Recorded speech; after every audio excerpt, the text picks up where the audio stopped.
Article 370 के इर्द गिर्द कुछ फिल्में बनी जरूर हैं, लेकिन वो लो बजट फिल्में कुछ खास इम्पैक्ट नहीं डाल पाई थी। और ये एक ऐसा मुद्दा था जिस पर एक ढंग की फिल्म बनाई जानी चाहिए थी, ताकि पता तो चल सके कि अंदर ही अंदर ऐसा कौन सा चक्रव्यूह बुना गया था कि जिस मुद्दे पर बात करने से भी पॉलिटिशियंस की पैंट गीली हो रही थी, वो आर्टिकल 370 एक दिन अचानक से हट कैसे गया, वो भी बिना किसी अफरा तफरी के। बहुत से सवाल थे मन में, जानने की जिज्ञासा थी। और अब जब ये फिल्म आर्टिकल 370 रिलीज हो ही गई है तो इस पर चर्चा करेंगे और जानेंगे कि हमारे मन में चल रहे प्रश्नों का उत्तर ये कितनी ईमानदारी के साथ दे पाई। लेकिन रिव्यू शुरू करने से पहले पब्लिक की भारी डिमांड पर इस फिल्म का के ट्रेलर रिव्यू में डाला गया एक शॉट दोबारा से यहां डालना चाहूंगा। फिल्म में भी ये डायलॉग गूज़बम्प्स देता है। इसलिए एग्रेसिव हूं कि जम्मू एंड कश्मीर के पीएको को आप भारत का हिस्सा नहीं मानते हो क्या? एग्रेसिव ना हो, जान दे देंगे इसके लिए। क्या बात कर रहे हो आप? एग्रेसिव होने की क्या बात कर रहे हो? जान दे देंगे इसके लिए। सर्वप्रथम फिल्म की शुरुआत होती है अजय देवगन के वॉइस ओवर से, जो फिल्म की क्वालिटी पर एक और चांद लगाती है। उरी फिल्म के मेकर्स द्वारा इस फिल्म का निर्माण हुआ है, तो पहले से आशा थी कि फिल्म टेक्निकली तो कमजोर नहीं होगी। तो कहानी की शुरुआत होती है बुरहान वानी से, जिसे स्पेशल फोर्स मार गिराती है, जिसे यामी गौतम लीड कर रही होती है। बावजूद इसके उसे अपने सीनियर से परमिशन न लेने का आरोप लगाकर उसे दिल्ली भेज दिया जाता है।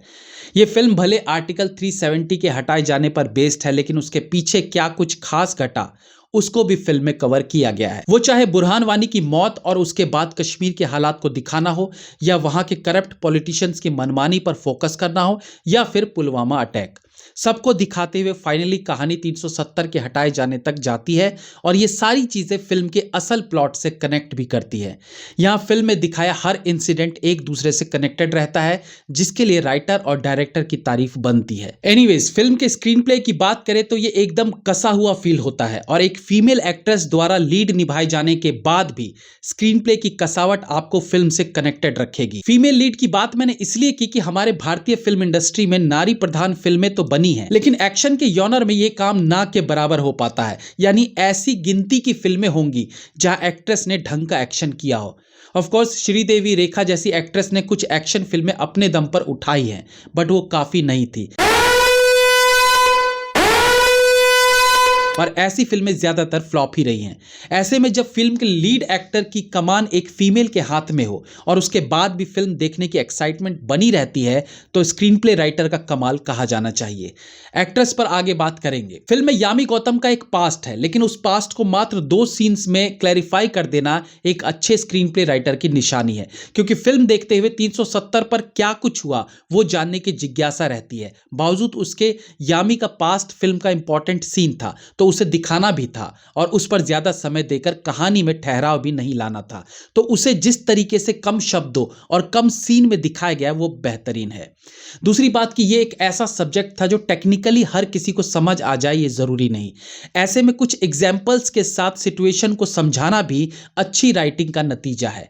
जैसे कि फिल्म में यामी टेरर फंडिंग को ड्राई फ्रूट्स के एग्जाम्पल के साथ समझाती है।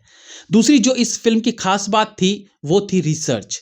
जब एक सच्ची घटना पर फिल्म बनती है तो सटीक रिसर्च होना बहुत जरूरी रहता है। ऑडियंस को ये समझाना कि आर्टिकल 370 कैसे हट पाया, इसके पीछे क्या लॉजिक लगाया गया था, इसमें आर्टिकल 367 का क्या रोल था, और पार्लियामेंट के अंदर की जद्दोजहद के साथ साथ उस वक्त कश्मीर के अंदर के सिचुएशंस पर किस रणनीति से काबू किया गया, ये सब कुछ अच्छे स्क्रीन प्ले के कारण इजी टू अंडरस्टैंड लगा।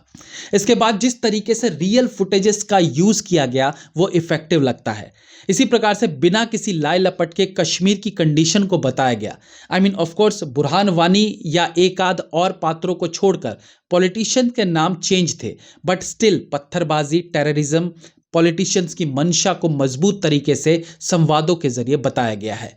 कश्मीरियों के मन में जो चीजें भरी गई थी उसे भी सीधे शब्दों में संवादों के माध्यम से बताया गया है कि 370 हट गया तो इस्लाम खतरे में आ जाएगा, दूसरे धर्म के लोग तुम्हारे धर्म की बहू बेटियों को उठा ले जाएंगे। आई मीन फिल्म में इतना खुलकर बोलना कम ही देखने को मिलता है। संवाद बहुत अच्छे लिखे गए हैं। संवाद और स्क्रीन प्ले का एक अच्छा उदाहरण था कि जब एक कश्मीरी नेता दिल्ली आते हैं तो बोलते हैं ट्रैफिक में फंस गया था, हमें तो लाल बत्ती की आदत है। इस संवाद से पता चलता है कि कश्मीरी नेताजी को लाल बत्ती जाने से कितनी परेशानी है और नई भारतीय सरकार द्वारा वीआईपी कल्चर खत्म कर दिया गया, जिसके अंतर्गत लाल बत्ती भी आती है। सिर्फ एक लाइन से दो चीजों को बता दिया गया। एक्टिंग की बात करें तो यामी गौतम के लिए मैं क्लैप करना चाहूंगा। इस तरह के किरदार में एक लंबे अरसे बाद किसी एक्ट्रेस ने इतना इंप्रेस किया है। I am sure Yami Gautam एक टैलेंट फैक्ट्री हैं, बस उनसे काम निकलवाने वाला चाहिए। उनकी एक्टिंग रेंज बहुत ज्यादा है। न केवल एक्शन सीन्स में वो अच्छे एक्टर्स को मात देती है, बल्कि जिस डेडिकेशन, जिस गहराई, जिस जज्बे के साथ वो डायलॉग डिलीवरी करती है, वो नो डाउट लगता है मानो वो सचमुच आर्मी ऑफिसर ही हो।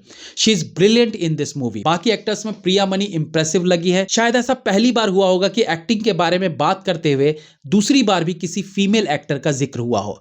प्रिया मनी का काम बेहतरीन है। इनके अलावा होम मिनिस्टर अमित शाह के किरदार को निभाने वाले किरण कर्माकर ने भी अच्छा काम किया है। हालांकि ट्रेलर में उन्हें देखकर थोड़ी निराशा जरूर हुई थी, बट पूरी फिल्म में देखे तो उनका काम अच्छा है। ना वो अमित शाह की मिमिक्री करने की कोशिश कर रहे हैं और ना वो एक अलग कैरेक्टर को गढ़ने की। अरुण गोविल प्राइम मिनिस्टर के किरदार में ठीक ठाक लगे हैं, तो वही राज अर्जुन का काम भी अच्छा है। अच्छा, ये किरदार थोड़ा सा फिशी लगता है, मतलब लास्ट में ही जज हो पाता है कि ये एक्चुअली पॉजिटिव किरदार है या नेगेटिव। बट राज अर्जुन का लास्ट सीन देखेंगे तो आपको क्लियर हो जाएगा। वो एक अच्छे एक्टर हैं और यहां भी उनका काम मस्त है। राज जुत्सी एक सीनियर एक्टर हैं और मैं कहूंगा अंडररेटेड एक्टर है, जो एक लंबे अरसे से कमाल का काम करते आ रहे हैं। यहां भी उनका one of the best work देखने को मिलता है। एडिटिंग की बात करें तो ये डिपार्टमेंट भी निराश नहीं करता है, बट एक सीन है जहां पर यामी पर हमला होता है, लेकिन उस हमले के बाद उनको दोबारा से फॉर्म में दिखाना थोड़ा सा खलता है, क्योंकि ऐसे हमले के बाद उनका हॉस्पिटलाइज्ड होना या कुछ इलाज चलने जैसा एक दृश्य असरदार हो सकता था, जो फिल्म में नहीं दिखाया गया। एक्शन सीन्स जबरदस्त हैं। गन फाइट हो या फिजिकल फाइट या ब्लास्ट सीन, सब बहुत अच्छे से एक्शन डायरेक्टर ने एग्जीक्यूट किया है। फिल्म में दिखाए गए ब्लास्ट सीन जितने परफेक्ट लगते हैं, ऐसा कम ही देखने को मिलता है। फिल्म में बहुत सारे क्लोज शॉट्स हैं, खास तौर से यामी के, और इस एंगल पर जब कैमरा हो, जहां चेहरे की हर मांसपेशी एक्टिंग के रंग दिखा रही हो और उसमें फील के साथ सटीक डायलॉग डिलीवरी, कोई आसान काम नहीं रहता। और यामी का टेररिज्म, पॉलिटिशियंस और कश्मीर की स्थिति पर एक लंबा one take dialogue close shot में बहुत पावरफुल लगता है। फिल्म का बीजीएम बहुत अच्छा है, थ्रिलर सीन्स में जान भर देता है और सीन को और पावरफुल बनाता है। आदित्य धर की लिखावट फिल्म को एक मजबूत नींव प्रदान करती है, वहीं आदित्य सुहास का डायरेक्शन फिल्म को परफेक्ट बनाती है। बाकी एज आई सेड, यामी तो कमाल की लगी ही है। मैं इस फिल्म को 4 स्टार्स देना चाहूंगा। Have a nice day.